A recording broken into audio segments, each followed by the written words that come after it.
Bagaimana hukumnya pejabat yang selalu menang sendiri dan selalu menyalahkan anak buahnya? Ini bukan pertanyaan, ini balas dendam. Sakit hati dia. Gimana caranya biar supaya bisa sowan menghantam pemimpin dulu? Buat dulu pertanyaan. Itu pula masalahnya. Dia bertanya sama ustadz yang paham pula kan?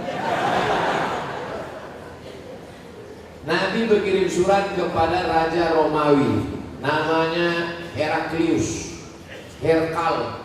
Apa kata Nabi? Aslim taslam. Kalau kau masuk Islam, kau selamat. Falaka ajrani, kau dapat 2 pahala. Kalau engkau baik, rakyatmu semuanya selamat dan kau dapat 2 pahala. Itulah enaknya jadi pemimpin. Karena kalau dia baik, rakyatnya baik, dia dapat 2 pahala. Tapi kalau kau tidak baik, falaka dzambul arisiin, semua dosa anak-anak buahmu kau ikut menanggungnya. Oleh sebab itu maka yang paling pertama dapat naungan di akhirat nanti, sab'atun yuzilluhumullah, 7 golongan dapat naungan Allah. Saat itu naungan tak ada, panas terik, tak ada atap. Di antara yang dapat naungan yang pertama bukan ustaz, yang pertama bukan ulama, yang pertama al-imamul adil, pemimpin yang adil.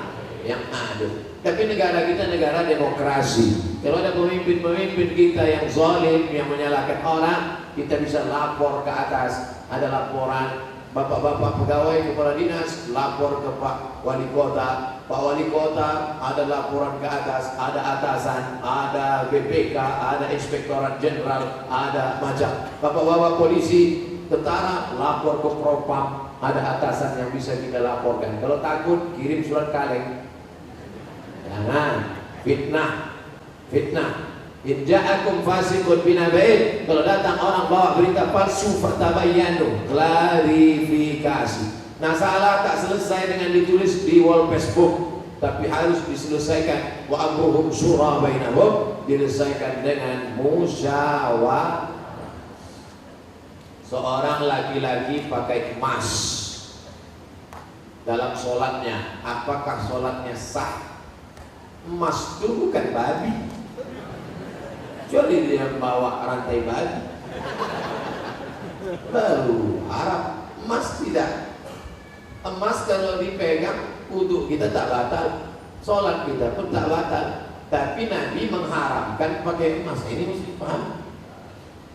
Emas kalau kita masukkan ke kantong, dibawa sholat, Allahu Akbar, sholat sah.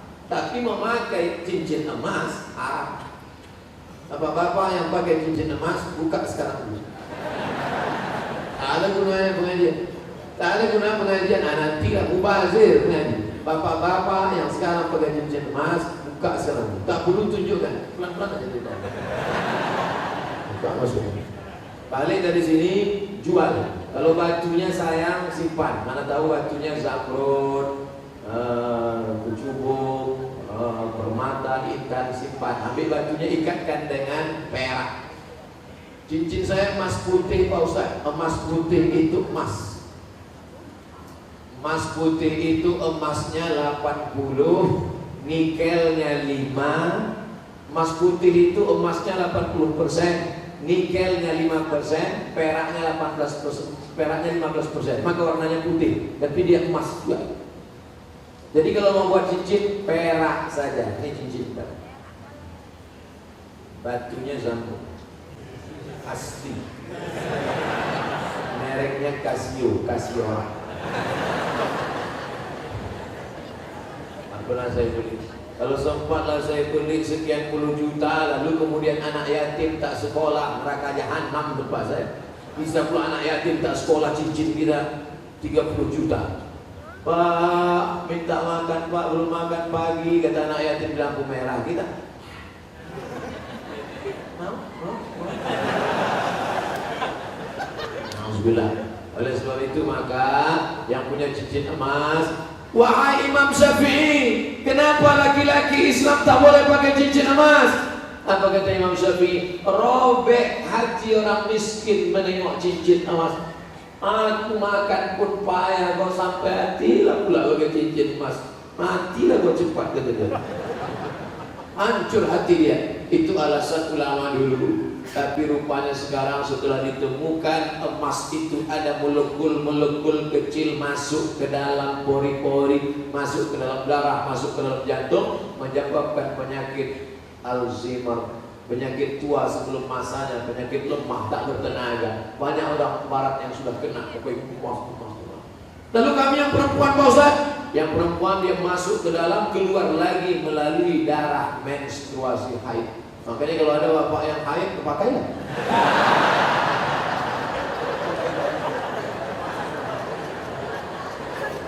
Saya selalu ketiduran tak dapat sholat subuh.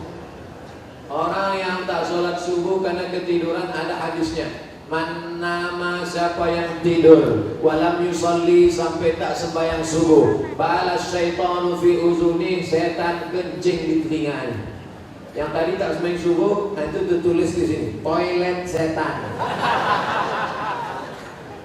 Makanya ceramahnya harus terus diamalkan. Balik dari sini, pergi ke toko jam di Tanjung Pinang, cari dia. Mbak, apa jam yang paling mantap di sini? Nah, ini satu. Tanya dia, ada tak jam yang bisa menyipak? Asal jam 5 menyipak dia, lempar. Ibu-ibu yang membangunkan lakinya, rahimallahu mura'atan, Allah mencurahkan rahmat pada laki-laki, aiqadha ahlahu, yang membangunkan istrinya untuk sholat subuh. Bangun mama bangun. Kan tweet bangun. Jaga-jaga dulu. Udah dibangunkan baik-baik tadi berjaga. Bangun ibu. Tapi sekarang tak jelas lagi dunia ini Ustaz. Tak siapa yang membangunkan, tak siapa yang dibangunkan. Ibu itu pula yang membawa air setimba. Bangun. Yang aslinya kalianlah laki-laki yang membangunkan perempuan. Tak satu dua perempuan mengadu melapor, Ustaz, kusangka dulu kalau nikah sama dia aku bahagia. Dia PNS golongan 4A, gajinya banyak, tunjangannya hebat, rumahnya besar, mobilnya mewah. Ternyata setelah nikah sama dia menderita, Ustaz, macam tidur sama babi hutan. Walaupun hidup 1000 tahun, kalau tak sembahyang apa gunanya? Walaupun hidup 1000 tahun, kalau tak sembahyang apa gunanya? Besok pagi masak sarapan, ibu nyanyikan lagu itu. Walaupun hidup 1000 tahun, sampai ngaco aja. Walaupun hidup. Kau nyindir aku ya? Aku tak ada nyindir. Ini lagu Ustaz Somad semalam waktu di masjid.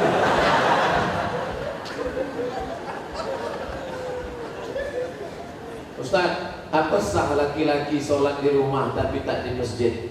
Laki-laki sholat di rumah, laki-laki solehah. Laki sholat di masjid. Ini masjid kota Tanjung Pinang dibangun tapi tidak sesuai lagi dengan kota. Tidak sempat lagi bisa dilebarkan, parkir sudah sulit, masyarakat tertampung lagi. Makanya mesti dibangun nanti di lokasi yang baru, masjid yang lebih besar lagi. Amin. Yang ini tetap ramai, yang sana tetap ramai. Tengoklah, tak muat lagi orang sholat. Orang Tanjung Pinang ini kaya-kaya, tiang masjidnya emas.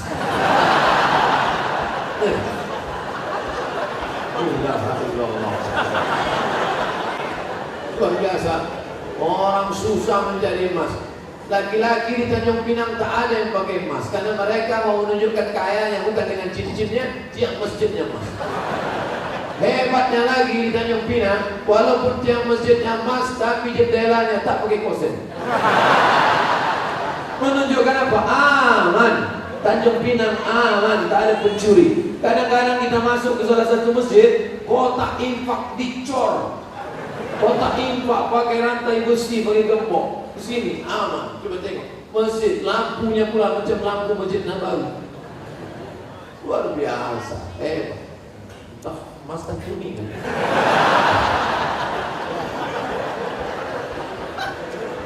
Apa maksud saya? Nikmat yang sudah besar ini maka dibalas dengan sholat berjamaah. Tapi rasanya mengaji ngajak orang Tanjung Pinang sholat berjamaah mubazir. Karena sholat berjamaah di Tanjung Pinang, coba tengok, melimpah ruah sampai tak muat keluar tengok. Itu yang di luar yang berdiri itu juga dapat pahala sholat berjamaah. Kalau sholat.